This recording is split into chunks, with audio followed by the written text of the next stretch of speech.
মৌলানা সাহেবকে আমি বলছি, মৌলানা সাহেব আসেন, জামিয়া সালফের সাহেব বলে না আসেন, তা হাসছে, আসেন না, হাসছে। তখন যে আপনার বাপও পারবে না, আমাকে ডাকেন, আপনাকে ডাকে বলেন মুচি দিয়ে ডাকেন, মুচি দিয়ে, খালি বললেই চলে যাব। এর অর্থ এই নয় যে আমি রাস্তায় পড়ে আছি।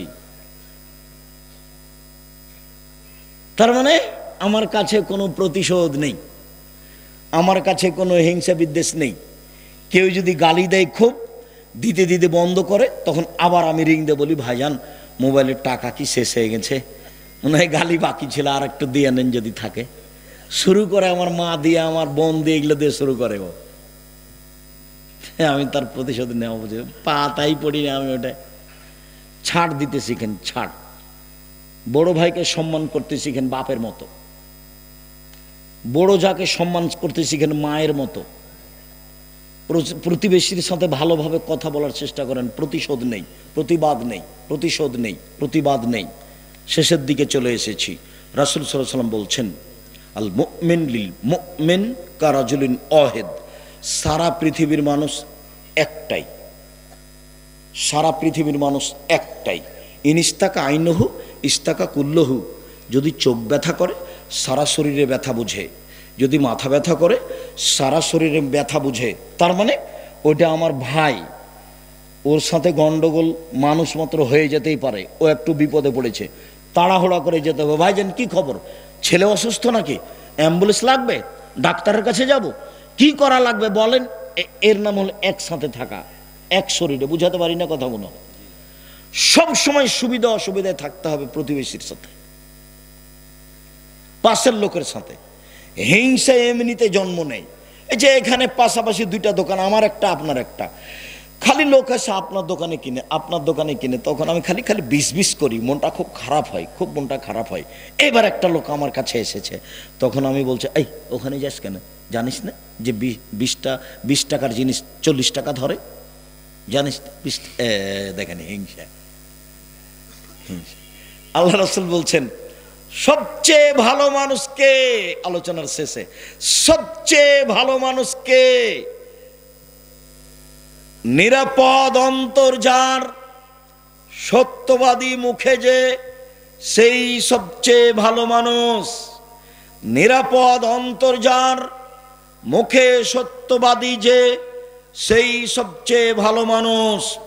আল্লাহর নবী মুখে সত্যবাদী কথা বুঝি, অন্তর নিরাপদ কথাটা বুঝি না, ভালো করে বুঝিয়ে বলেন।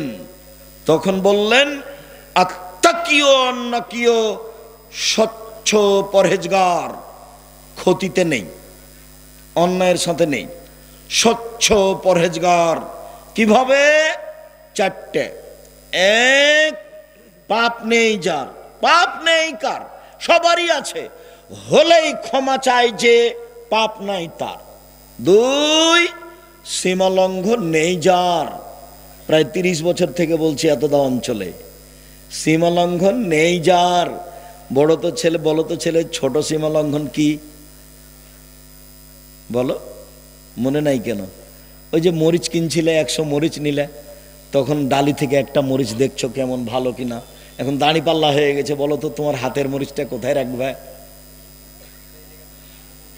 তোমার ডালিতে, তোমার ব্যাগে যদি রাখো, তাহলে তোমার ভিতরে সীমা লঙ্ঘন আছে। ও তো গরিব মানুষ, দাড়ি পাল্লা হয়ে গেছে, মরিচটা কোথায় রাখবো? ওরই পাল্লাই, ওরই ডালিতে রাখতে হবে। কথা বোঝা যায় না? যদি আপনি রাখেন তাহলে এটা ছোট সীমা লঙ্ঘন। বড় সীমা লঙ্ঘন কোনটা? জমি দখল, গরিব মানুষকে বাড়ি থেকে তুলে দেওয়া। ওর বাড়িটা গরিব মানুষ, আপনার বাড়ির মুখের উপরে ছিল, ওর জন্য আপনার খুব অসুবিধে, তো মামলা করে বলছে ওনাকে বসতে দিয়েছিলাম, এখন ঝামেলা পাকা, ওটা তুলে দিতে হবে। এই যে বড় সীমা লঙ্ঘন। 2, সীমা লঙ্ঘন নেই যার। 3, আত্মসাৎ নেই যার। 4, হিংসা নেই যার। মনে থাকবে না মনে হয়? 1, পাপ নেই যার। তো পাপ নেই যার, এটা কি দিয়ে বুঝলে? পাপ হলে ক্ষমা চাই, তওবা করে। 2, সীমা লঙ্ঘন নেই যার, এটা হলো ছোট, ওটা হলো বড়। 3, আত্মসাৎ নেই যার। আত্মসাৎ বড়, ওই যে পদ্মা সেতুর টাকা, রাস্তার টাকা, আত্মসাৎ। ছোট আত্মসাৎ কি, গ্রামের লোকের ছেলেরা একটা কাজ করবে, ছেলেরা সবাই মিলে টাকা উঠিয়েছে 20,000 দিয়ে, বলেছে তোরা 2জন বাজার করে আয়। তো 2জন বাজারে গেছে, তখন 2জন বলছে চা খাইতে হবে রে, নাস্তা করতে হবে। তো ওরা 20 টাকা নাস্তা করেছে। নাস্তা করে তখন জিনিসের দাম বাড়িয়ে বাড়িয়ে 20 টাকা ওর মধ্যে লাগিয়ে দিয়েছে, ধরবে সেই জন্য। এখানে এই যে 20 টাকার আত্মসাৎ, এটাও আত্মসাৎ, ওটাও আত্মসাৎ, বোঝা যায়নি। এর নাম আত্মসাৎ। মানুষকে পরীক্ষা করলে টাকা দিয়ে পরীক্ষা করতে হবে, জামিয়া সালাফের বোর্ডিং চালিয়ে পরীক্ষা করতে হবে। টাকা 500, 700, 1000, 2000 ছাত্র, বাপরে এত টাকা কোথায়? হাট বাজার করতে প্রতিদিনই যায়, কিভাবে ঠগায়, কিভাবে ঠগায়। তখন একবারে অল্প দিনেই 2-3 লাখ টাকা মেরে দিয়েছে। দেখতো খুব সুন্দর, দাড়িও খুব ঝকঝকে। কি ব্যাপার, ঘটনা কি? সবারই সন্দেহ হয়, টাকা গেল কোথায়? তখন ওকে ধরা বলা হচ্ছে, কি ব্যাপার, এরকম হলো কেন? তখন বলছে আমি আমার কাজে লাগিয়েছি। ঘুরতে ঘুরতে দেখা গেল যে অল্প সময়ে অনেক টাকা মেরেছে। ইন্না লিল্লাহি ওয়া ইন্না ইলাইহি রাজিউন। আল্লাহ রহম করো। শুনুন, ভালো হওয়ার 4টা পথ। 1, পাপ নেই যার। 2, সীমালঙ্ঘন নেই যার। 3, আত্মসাৎ নেই যার। 4, হিংসা নেই যার। হিংসা এমনিতে জন্ম নেই স্বাভাবিকভাবে। এই যে 2 দোকান পাশাপাশি, বা দেখতে দেখতে একজন বড় হয়ে গেল, দেখলাম কালকে তার 5 লাখ টাকা, আজ না কিলে 50 লাখ টাকা। কিভাবে বাড়লো রে? ওকে দমাইতে হবে। এ দেখেন হিংসা, ওকে দমাইতে হবে, ওকে ঠগানোর চেষ্টা কর, এ হলো হিংসা। বাস, হিংসা নেই, ছাড়, প্রতিবাদ নেই, মামলা নেই, মোকদ্দমা নেই, ক্ষমতা নেই, দলীয় দাপট নেই, মাটির মানুষ নিচে ভাবে থাকি, চিন্তা ভাবনা করে বৈধ পয়সা দিয়ে ব্যবসা করি, ব্যবসা করে খাবো। দিনমজুরি করি যদি, তাহলে সন্ধ্যায় টাকা শেষ হবে। চাকরি করি যদি, 25 দিনে শেষ হবে। জমি চাষ করি যদি, অন্তরটা শক্ত হবে। কি করব? পার্টনারে ব্যবসা করি, তো টিকে থাকা খুব কঠিন। একটুতে সন্দেহ হবে, মামলা হবে, মারামারি হবে, তো এটা থাক। ব্যক্তিগত করি, কি দিয়ে করি? চকলেট দিয়ে, কলা দিয়ে, কাপড় দিয়ে, চাউল দিয়ে, কোটি কোটি টাকা দিয়ে বিদেশ থেকে জিনিস নিয়ে আসি। কোটি টাকার মাল আসে, চট্টগ্রামে নামে, বলছে যে ঘুষ দিতে হবে, দেন। জিনিস বৈধ যদি থাকে, যদি ঘুষ দেওয়া লাগে, আপনি মাজলুম আরো জালেম, টাকা দিবেন। বিদেশ থেকে জিনিস আনছেন, জিনিসটা বৈধ হতে হবে, জিনিসটা, মূল জিনিসটা, যেখানে যা টাকা লাগবে সেটাই দেন। কথা বুঝাতে পারিনি? মূল জিনিসটা বৈধ হতে হবে। মূল জিনিসটাই হারাম, তখন আর হবে না। মূল জিনিসটা হারাম, তখন আর হবে না। সম্মানিত দিনী ভাই বোন, ব্যবসা করে খান, রুজিতে বরকত হবে। অসহায় মানুষ ভিক্ষা টাকা পয়সা পাবে, মা চাচি টাকা পয়সা পাবে। এদেশের প্রতিষ্ঠান আপনাদের টাকা পয়সা দিয়ে চলবে। রাসূলেরও চলেনি টাকা পয়সা ছাড়া, আমাদেরও চলবে না টাকা পয়সা ছাড়া। টাকা পয়সা ছাড়া কোনো পথই নেই, কোনো কাজই করতে পারবেন না। অতএব টাকা পয়সা উপার্জন করতে হবে, এই কথাই ঠিক, বৈধভাবে করতে হবে। আর বউখানকে একটু ভালো হতে হবে, হুঁশিয়ার। বউখান যদি হস্তিনী হয়, ওর খালি ধান্দা কাপড়ের, ওর খালি ধান্দা ঢং, তাহলে সুন্দর হবে না সংসার। ওর অভ্যাস হতে হবে এইভাবে। শুনুন, আমি এতদ অঞ্চলের গ্রামের মেয়ে, লবণ ভাতেই খুশি। যেই কাপড়ে আপনি খুশি, সেই কাপড়েই আমি খুশি। চিকন কাপড়ে আপনি খুশি, তো আমিও খুশি। মোটা কাপড়ে আপনি খুশি, তো আমিও খুশি। যেভাবে আপনার চলে, সেভাবে আমারও চলে। আপনার সেবা করে আমার জীবনটা মিশিয়ে দিতে চাই। আপনার সাথে থেকে আমি জান্নাত পেতে চাই। আমি কোনো অভিমান করতে চাই না, অভিমান নেই। অভিমান কি জিনিস? একদিন তুমি আমাকে ঢাকা যা চিড়িয়াখানা নিয়ে গেলে না, একদিন তুমি আমাকে দিনাজপুরের স্বপ্নপুরী দেখাইলে না, একদিনও তুমি আমার জন্য ভালো শাড়ি কিনলে না, তখন 3-4টা যখন অভিমান হয়নি, তখন শয়তান মহিলাটাকে বলেছে, তোর স্বামী কিছুই মানে না, তোর স্বামী কিছুই মানে না, তোকে কিছুই দেয় না, বল যে তোর ভাত খাবো না, তোর ভাত খাবো না, তোমার সাথে আমি থাকবো না, তুমি আমার কোনো কথাই শোনো না, তোমার সাথে আমি থাকবো না। থাকবে না তো যা, তালাক দিয়ে দে, তুই তালাক দিয়ে দে, থাকবো না, এক্ষুনি তালাক দে, এক্ষুনি তালাক দে। তো ঠিক আছে দিলাম, যা, 1 তালাক 2 তালাক 3, যা 100 তালাক দিলাম, যা যা যা। যখনই তালাক দেওয়া শেষ হয়েছে তখন শয়তান চলে গেছে। ইন্না লিল্লাহি ওয়া ইন্না ইলাইহি। ছেলে মেয়ে 3টে আছে যে, এখন কিন্তু আর শয়তান নেই, এখন চলে গেছে ও। এতক্ষণ ওকে খেপিয়ে তুলেছিল, অভিমান হলে খেপাবে। মনে রাখবেন আমার দিনী বোনেরা, আছেন 2-1জন ঘুমিয়ে আছেন নাকি? অভিমান নেই, অভিমান যখন একটাও থাকবে না তখন শয়তান বলবে গেলাম, কোনো পথ নাই আমার। ঘুমিয়ে গেছেন না কিনা গল্প করছেন? এই মেয়ে কথা বলছো কেন, কথা বলছো কেন? শরম পাও না? তোমার জন্য তো এসেছি আমি কত কষ্ট করে। সম্মানিত দিনী বোন, আপনাকে আমি সৎমা হওয়া চাই না, আপনার আমি সৎমা হওয়া চাই না, আপনার আমি মা হওয়া চাই। চামড়া তুলে দেবো, ওভাবে আছিস কেন? মাথায় কাপড় না দিয়ে বাইরে গেলি কেন? চুল বাঁকা করে চিরুনি করেছিস কেন? চুল সোজা করে চিরুনি কর। খোপা উপরে বেঁধেছিস কেন ধামাওয়ালিদের মতো? নিচে কর, বেনি গাঁথে রাখ, পশুর মতো বের হচ্ছিস কেন? কে বলবে এগুলো মা? চামড়া তুলে দেবো একবারে। ওটা বোরখা পরলি কেন? ঢিলা ঢালাটা পর। এগুলো কে বলবে? মা। আপনাকে আমি মা হওয়া চাচ্ছি, আমি সৎ মা হওয়া চাইনি, আমি আপনাকে কষ্ট দিনি। আপনার স্বভাব যদি ভালো না হয় মা হয়ে, তাহলে আপনার মেয়ের আপনাকে সৎমা বলাই উচিত, সৎমা বলাই উচিত। মা হতে শিখেন। সম্মানিত দিনী ভাই বোন, রাসূল সাল্লাল্লাহু আলাইহি ওয়াসাল্লাম বলছেন, পৃথিবীর মানুষ শুনে রেখো, সদাচরণ রহমান থেকে বের হয়েছে। রহমান একটা শব্দ যার অর্থ হলো দয়া, তো সদাচরণটা দয়া থেকে বের হয়েছে। এবার আল্লাহ বলছেন, এই সদাচরণ মান ওয়াসালাকে ওয়াসালতুহু ওমান কাতাকে কাতাতুহু, তোকে যে নিবে আমি আল্লাহ তাকে নিব, তোকে যে ছেড়ে দিবে আমি আল্লাহ তাকে ছেড়ে দিব। সদাচরণ নেই যার, আল্লাহ নেই তার। সদাচরণ আছে যার, আল্লাহ আছে তার। সদাচরণ নেই যার, আল্লাহ নেই তার। ও কিভাবে খেতে পায়? হিন্দু যেভাবে পায়। হিন্দু খেতে পায় না তো কিভাবে খেতে পায়? সদাচরণ নেই যার, ইহুদি যেভাবে পায়। সারা দেশের মুসলমানকে খ্রিস্টান বানানোর জন্য কত তারা স্কুল কলেজ সব তৈরি করছে, জমি জায়গা কিনছে, চট্টগ্রাম দখল করছে। তো আল্লাহ কি জানে না, দেখতে পায় না? তারপরে ওরা সব কিছু করে ফেলছে। তো যার সদাচরণ নেই ও ওর সাথে থাকবে, ওর যেটা চলে সেটা এরও চলবে।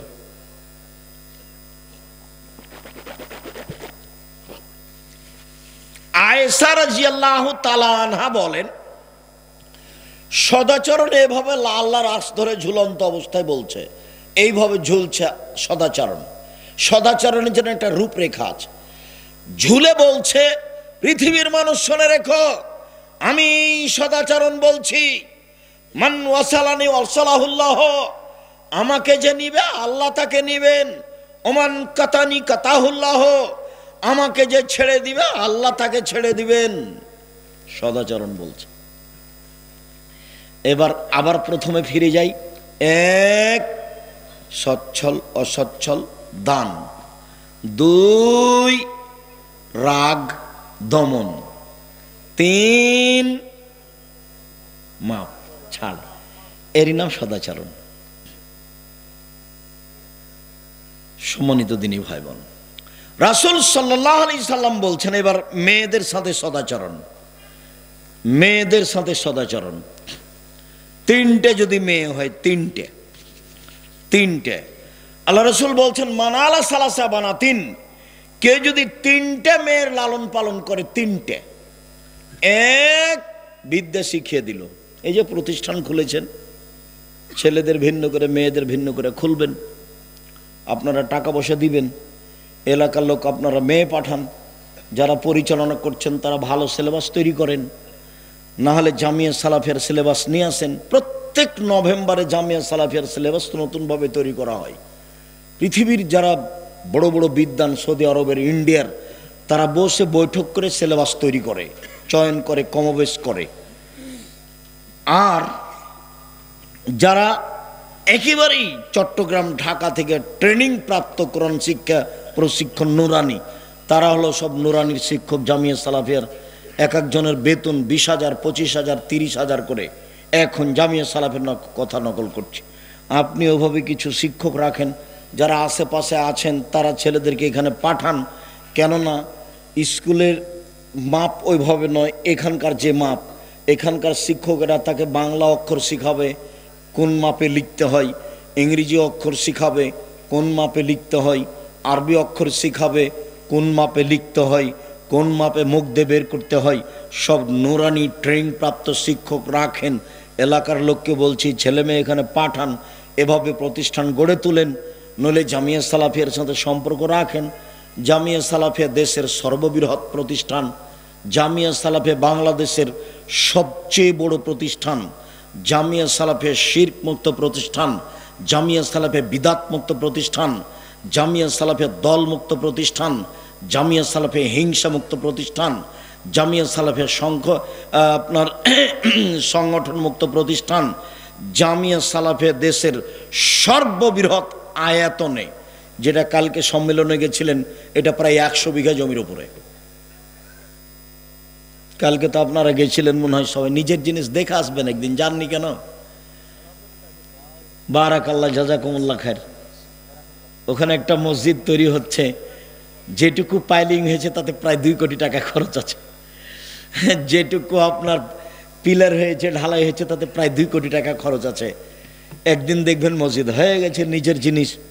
7 থেকে 10,000 মানুষ একতলায় সালাত আদায় করতে পারবে। মসজিদের এরিয়া জমি হলো 2 একর, 200 শতক। মেয়েদেরটা আছে প্রায় 22 বিঘা জমির উপরে। আমার কামাল ভাইয়ের মেয়েরা যখন ওখানে থাকতো, তখন তো পেশাবের জায়গা ছিল না, পায়খানার জায়গা ছিল না, গোসলের জায়গা ছিল না, খুব সংকীর্ণ। এখন 22 বিঘা জমির উপরে গেলে মেয়েদের,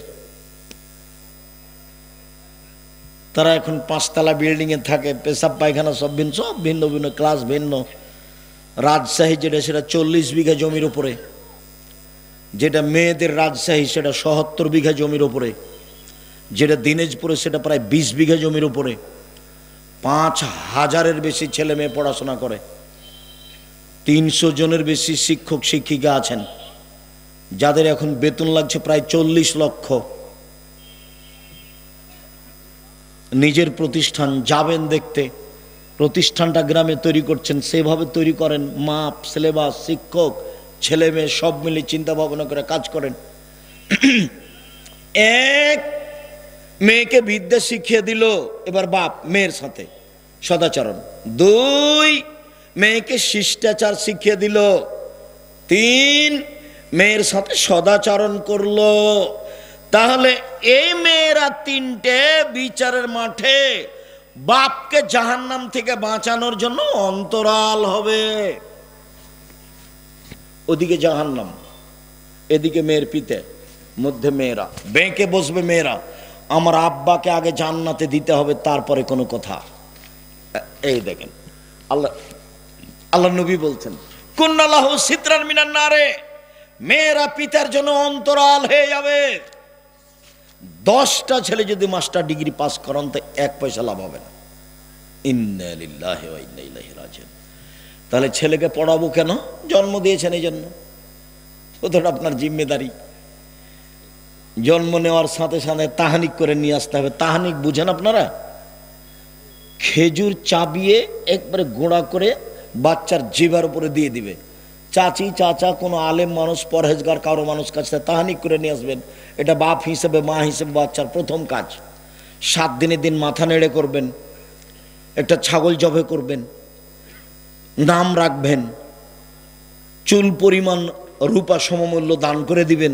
7 দিনের দিন, 14 দিনে চলে না, 21 দিনে চলে না, আকিকা দিতেই হবে। চাঁপাই নবাবগঞ্জের ভাষাতে আপনি তো দিবেন, আপনার বাপকে দিতে হবে, দিতেই হবে। কর্জ করে দিবে, কর্জ ভিক্ষা করে দিবে, দিতেই হবে। কানা ছাগল দিবে, ল্যাংড়া খোড়া। ও তো আর কুরবানি নয়, কুরবানি ভিন্ন জিনিস। কুরবানি মানে ও কুরবানি, আরে কুরবানি মানে, কুরবানি মানে দেখো চোখ ঠিক আছে কি না, কুরবানি মানে কান ঠিক আছে কি না, কুরবানি মানে লেজটা ঠিক আছে কি না, কুরবানি মানে দাঁত উঠেছে কি না, কুরবানি মানে পাটা ঠিক আছে কি না, কুরবানি মানে খুরগুলো ঠিক আছে কি না, কুরবানি মানে মোটা তাজা কি না, কুরবানি মানে নগদ জান্নাত। এর এখন ভাগে কুরবানি নিয়ে ব্যস্ত। ভাগে কুরবানি কেন নিয়ে ব্যস্ত? হুজুরে বলেছে, কে বলছে ভাগে চলবে না? আমি বলেছি ভাগের কোনো হিসাব নিকাশ নেই। টাকা বেশি আছে উট দিয়ে কুরবানি দিতে হবে, টাকা কম আছে গরু দিয়ে, টাকা কম আছে খাসি দিয়ে, টাকা কম আছে ছাগি দিয়ে, টাকা কম আছে ভেড়া ভেড়ি। নিচে নামে আসতে থাকেন নাকি নাসির? ভেড়া ভেড়িতে তো কম দাম সবচেয়ে, তো ভাগে গেলেন কেন? কে বুদ্ধি দিল? আমি কোনোদিন বলিনি ভাইজান, 90 সাল থেকে আমি কোনোদিন বলিনি। ও তো ভিন্ন জিনিস। রামাজানের শেষ দশকের চেয়ে কুরবানি জুলহিজ্জার প্রথম দশক বেশি দামি। 3টা কারণে: 1 কুরবানি, 2 হজ, 3 আরাফা।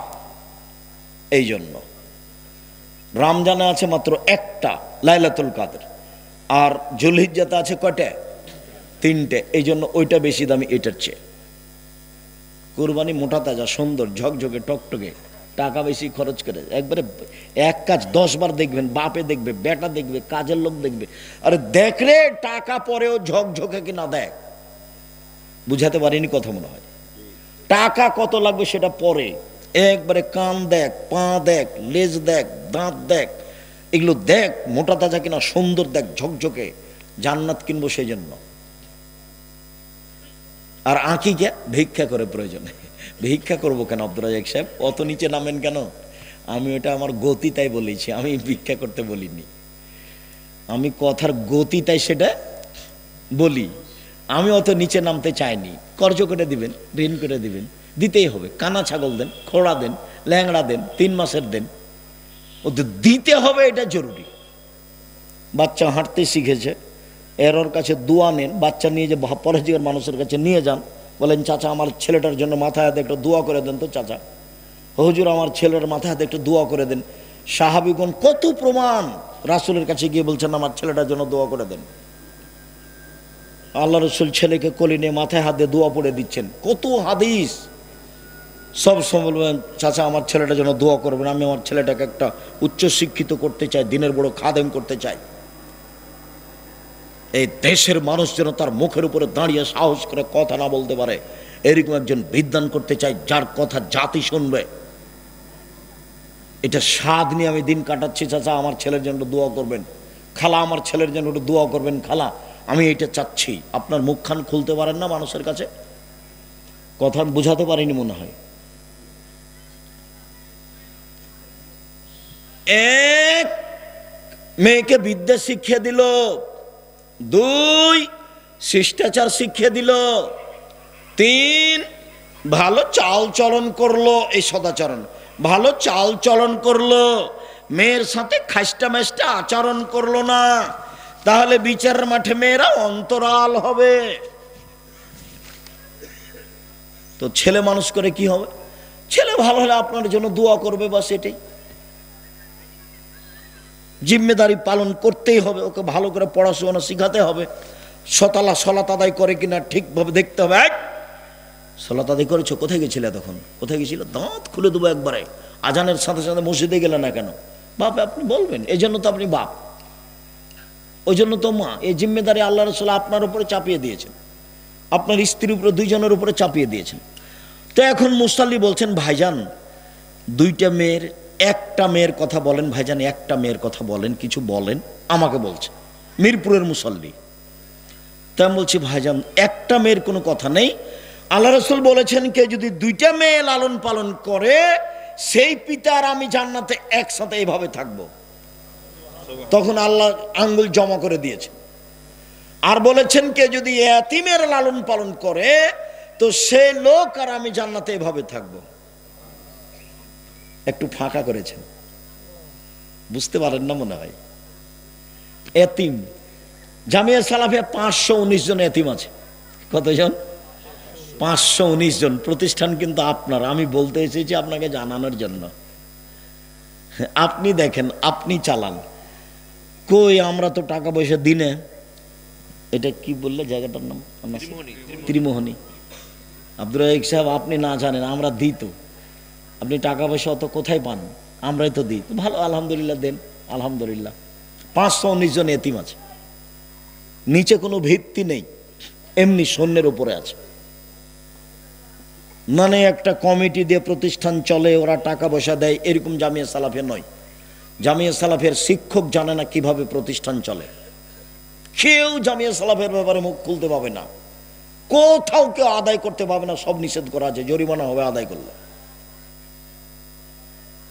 শুধু আমি বলি, সরকারি পয়সা দিয়ে জামিয়া সালাফিয়া চলে না। আপনি আর আমি দিই 2000, 5000, 50,000, 1 লাখ, এভাবেই চলে, চলছে আলহামদুলিল্লাহ, ভালো অবস্থায় আছে। দেশের সবচেয়ে বড় প্রতিষ্ঠান। আর অত শিক্ষক বাহির থেকে নিয়ে আসার সাহস করাই কঠিন। এক একজনের বেতন 70, 80 হাজার, 1 লাখ করে বাহির থেকে এসে আছে।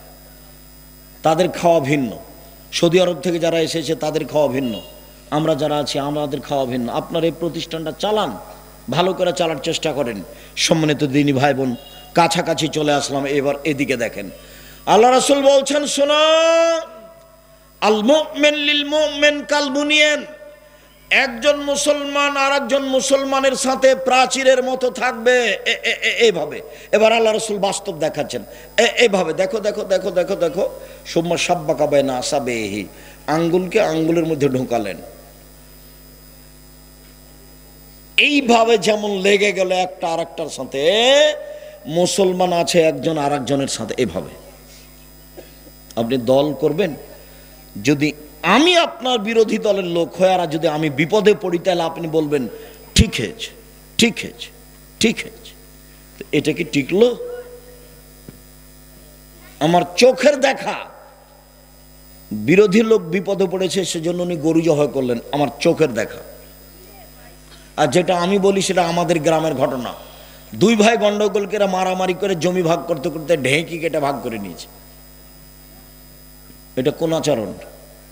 আবার বলছে যে থাম, তোর এখানে যদি আমি বাড়ি চলে যাই এখান থেকে, এমন মানুষের কাছে আমার ভাগ বিক্রি করব যে তোকে গুতাতে পারে। ভাইজান বুঝতে পারলেন এটা কথা কি?